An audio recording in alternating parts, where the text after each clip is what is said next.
جادویي قالین یې دا ټوله خپلې لاپې وایي هغه د هغه قالینه تا لیدلی چې پرواز وکړه خو ته ودرېږه زه اوس دې ته امر کوم چې دا څنګه ده قالین یې پرواز وکړه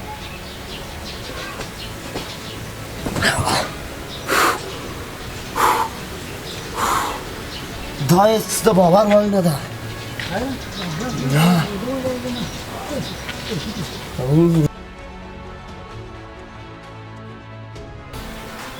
دا څومره واقعیت چې دنیا له پاسه ډېره ښکلې ده خو موږ نه پوهېږو او د رب جل جلاله د نعمتونو شکر نه وباسو دنیا ډېره ښکلې ده له هغه هم ډېره چې څومره موږ اټکل کوو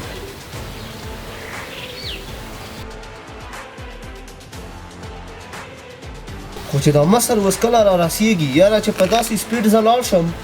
نو په څو دقیقو کې به ته مصر ورسېږم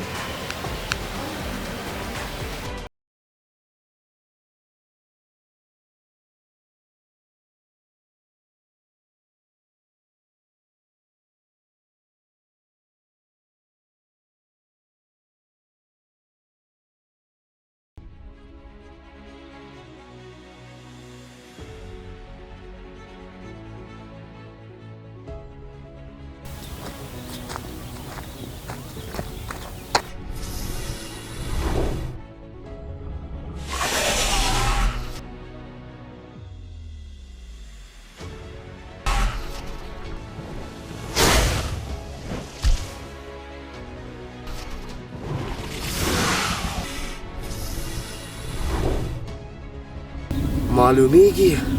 چې دا په سترګو ړوند دی یوازې په اواز پسې ځي عقل دې په کار واچوه علاالدینه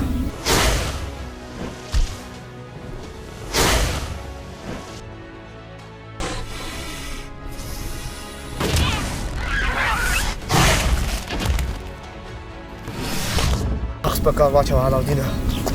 دا هېڅ هم نه دی ستا په وړاندې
توپان یې